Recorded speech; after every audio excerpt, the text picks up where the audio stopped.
Hey everyone, welcome to the webinar, Best Security Practices for MSPs, presented by Proval Technologies. Coming to you live from the Proval Technologies studio, my name is Alec Herman and I'm the Partner Development Associate at Proval Tech.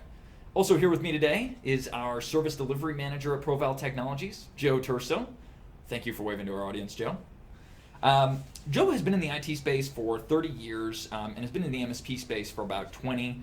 Joe has successfully run multi-million-dollar MSPs, plural, from a operational level. Before we get started, I would like to provide a brief overview of Proval for those in the audience who do not know. Founded in 2008, Proval Technologies is a MSP consulting firm that really specializes in optimizing back-end tools and centralized services. More specifically, we optimize and manage back-end tools for technology organizations. We're headquartered in Orlando, Florida, and have a NOC in New Delhi that has roughly 70 employees between both locations. One last note before we get started here. If you do have any questions while we go along, please put them into the chat. We do have a dedicated section at the end where we'll get to them. Now, without further ado, Joe, why are we specifically talking about securing MSPs today? That's a great question, Alec. So if you recall, back in 2018, the National Cybersecurity and Communications Integration Center issued a warning, along with the FBI and Homeland Security, about advanced persistent threat actors, or APTs, that were targeting MSPs. Because remember, if you successfully breach one MSPs, you can potentially get the keys to a lot of companies in their systems. Yeah, we polled several of our existing MSP customers who range from small 3-man teams to 50 to 60 engineer MSPs to see what keeps them up at night regarding security. We have some questions and topics that I want to talk with you about so that we can address them. Right, that's awesome. I'm excited to get started. Fantastic. Well, first off, let's discuss the foundations of security and protection. What standards or best practices exist for MSPs? Well, there are lots of security standards out there. Most apply to a specific industry like HIPAA in medical, PCI in retail, Sarbanes-Oxley in the financial sector. But for MSPs, we're going to discuss two primary frameworks, SIS-20 and the NIST guidelines for MSPs. These guidelines have been developed specifically to address threats related to an MSP, their tools, data protection, and how to handle breaches. Many of the recommendations can be leveraged using open source software and common existing MSP tools. Well, hey, that's good news for MSPs. Well, let's talk about our first question. It is regarding the SIS-20 standards. What are the basics that an MSP can do to get started with security? You know, everyone has to start somewhere. But before I answer that question, I do want to talk about the absolute bare minimum of security. A simple, free configuration every person on the planet should follow. Every single logon you have should have multi-factor authentication associated with it.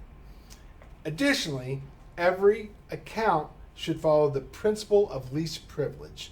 Separate your everyday user accounts from your elevated access accounts. And elevated access is not just admin. Elevated access can include finance, executive, confidential HR stuff. You should separate those in case breach of one doesn't get breach of the other. Not that I'm going to go into talk all that long about it. It's just an easy setup.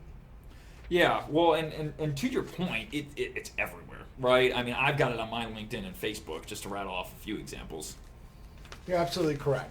MFA is available for just about every aspect of your digital life. But moving on, let's get started with SIS-20, and it's not as complicated as you think.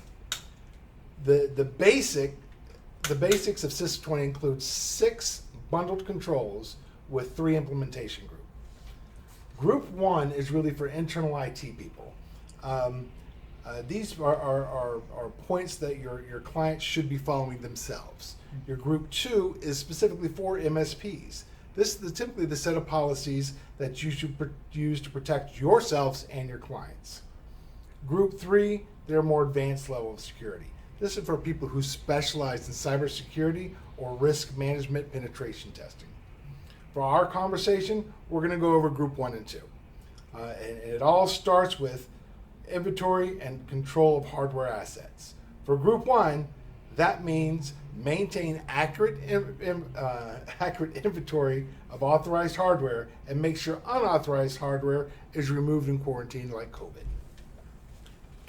Gotcha. Well, Joe, I don't mean to rain on your parade, but doesn't the RMM do that? All right, well, thanks for stealing my thunder. Yes, but most internal people, those people in Group 1, don't have an RMM tool. But for MSPs, not only do they have to follow what Group 1 does, they also need to capture additional data. Make sure devices in AD are reflected in that inventory list, Active Directory. Use DHCP logging to capture all network devices and reflect that in the inventory list. And then keep detailed hardware information on the devices that are connected to it and if it's authorized. Well, that just sounds like a lot of logging and auditing, which can be done via the RMM as well, right? Absolutely. Okay. You're right on target there. But there's some additional requirements that have to be done via managed switch. If you enable port level access, if you enable port level access for only authorized devices, you can prevent then intrusion by someone just coming in and plugging up. That takes time, not really money. The important part here is ensuring that the MSP and its clients have managed switches that support this feature. So that's just control 1 of the 6 that make up the basics of SYS-20. I'm going to highlight the other 5, but we can also send the PDF outlining all 20 controls in detail to anyone that doesn't have it already. All right, SYS Control 2 is inventory and control of software assets, where SYS Control 1 was about hardware. This is the same thing but with software, in that you have to actively manage, track, and fix all software on the network so that it's only authorized software is installed. You have to be able to whitelist and blacklist this stuff.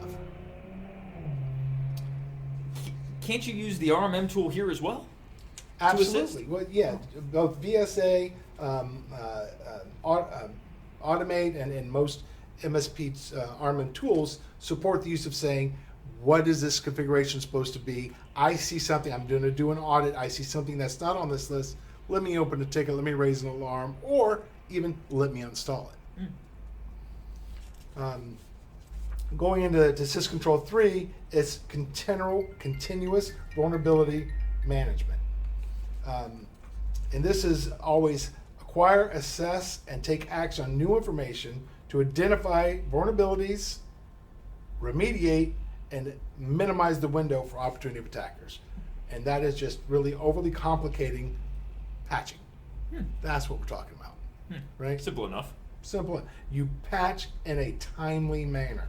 And again, something your RMM tool can do. So control 4 is the controlling the use of administrative rights. That goes back to my first segment of principle of least privilege. You need to process and control any of the use of assignment and configuration with administrative privileges on computer networks and application. Right? So this is where, I cycle. Have you created any automation to assist you with this? Yes. So there are tools out there like Netrix and Network Detector and all this kind of stuff that can do that, but your RMM tool, along with some good scripting, can audit change inside of Active Directory, elevated group access, and alert you or automatically change access as soon as something is added to the RMM, and then reset that password. So not even the end users know what the passwords are. Very nice. It can automatically just be stored in an encrypted state. Great. All right. Secure configuration for hardware and software on mobile devices, laptops, and workstations. You have to be able to track, report, and remediate the security configuration on mobile devices, laptops, workstations using a rigorous configuration management and change control process to prevent hackers from exploiting vulnerable services and settings. Now, this is change control, right? This can be MDM, change control, but it all goes through, most people have a PSA, a professional services automation tool, where they can use it for moves, adds, and changes and create an audit trail of anything that's happening with those devices. And finally, you have maintenance monitoring and analysis of the audit logs, right back to where we were. You have to collect, manage, and analyze the audit logs for events that can help detect, understand, and recover from an attack. There are free and low-cost syslog servers that help you parse through this, and you can create custom monitors using your RMM tools to alert you on certain events and create a ticket to let you know of a potential attack. An example is someone's getting too many AD lockouts, right? I want to know if I get 5 failed login attempts on my amend count. So it looks for that event, it creates a ticket, and lets you know, hey, someone's trying to log in as your NABIN or elevated access. Now that was a mouthful, but hopefully it was some good information. Yeah, definitely some good information. But moving on, our next topic is one that our clients really wanted to cover, and it was security awareness training. How effective is this really? You know, that's a landmark question. A landmine question. We can put in every control and audit in the world, but it's the end user will still be the weakest link. Education shouldn't stop with the MSP clients. It should start in their own backyard. It's the MSP's employees that have access to the client systems that are making all these changes and have the ability to bypass most controls. The MSP should undergo cybersecurity training for 2 reasons. To further aid their clients, as more and more of them are expecting the MSPs to provide that kind of service in addition to what they already offer, and to have a general knowledge of basic computing hygiene, which will greatly help protect the MSPs from online threats such as phishing when practiced. So I can just essentially do training for all of my employees once, and I should not have the risk of phishing anymore, correct? So unlike the Ronco Showtime oven, this is not a set and forget, right? A good security awareness program isn't one time. You don't just watch a video and everything is secure forever. Threats are constantly evolving. You have to have planned, continual, and an evolving program. That first thing you do is set a baseline for your security based on their roles. Executives, your admin staff, your IT, for example, should have different levels of security awareness training because they have access to different levels of data. And there are many great programs out there like KnowBe4, which are affordable and will integrate with your client's Active Directory structure. But it will only be effective if there's a top-down buy-in that security is important to the company. And the same goes for the MSPs. I cannot tell you how many CEOs or senior leadership members of MSPs I've known that just opt out or make sure that they're not part of cybersecurity training because they think they know better. Yet those are the people that fall for it, right? Because they're always just busy. Yeah. No, I mean, that definitely makes sense. So there were a few clients who were focused on backups. How do backups play a part in cybersecurity? Again, clients are expecting a lot from MSPs, relying on them for everything and looking at them as technology and service experts who understand their need for security and how to address it. It has become essential now more than ever that every MSPs prioritize creating a backup strategy in their repertoire if they want to better protect their clients and address complication posed by ransomware. We but we recommend an effective 3-2-1 plan to protect the MSP and their clients. It's the actual most widely adopted backup schema around. Veeam pushes it a lot, and so do like Acronis and Unify. It says I need 3 copies of my backup locally. I have 2 different forms of media, and then I store 1 copy off-site. The possibility decreases with each layer of that backup not being recoverable. So retention aside, your ability to recover is really your last line of defense against ransomware. Setting RPO and RTOs, those recovery point objectives and recovery time objectives for your application level recovery for your clients is important. And don't forget your online data. Like Microsoft 365, that all needs to be backed up as well. Fantastic. Yeah, I know backups can be labor intensive to manage, but it's definitely critical. And this is all great information, but oh my, there's a lot to take in. If you were to give the MSP One Image to focus on as a takeaway from this conversation, what would that look like?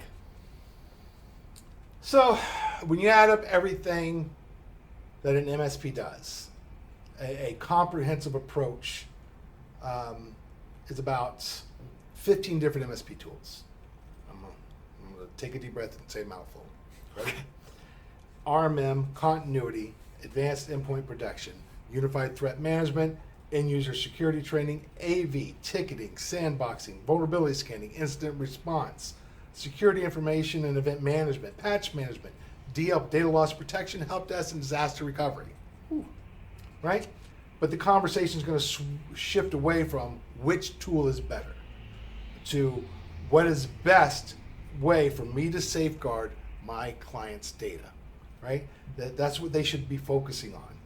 Because only a real MSP, the only deliverable any MSP has nowadays is protection.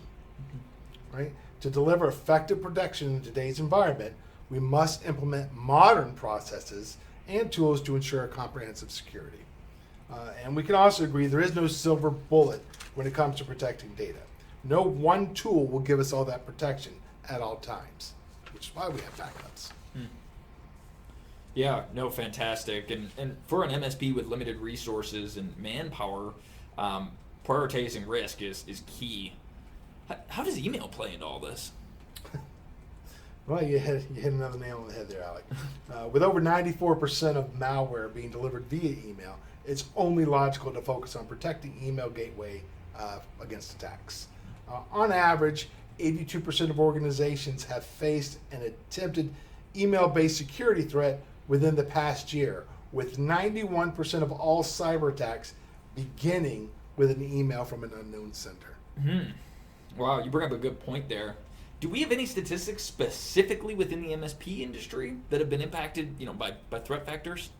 It's like you're reading my mind sometimes. According to Attack IQ and the Pullman Institute, 68% of IT security professionals say their company experienced one or more endpoint attacks that compromise data assets or IT infrastructure just in 2019, which is an increase of 54% over the same respondents in 2017. Wow, it's a big increase.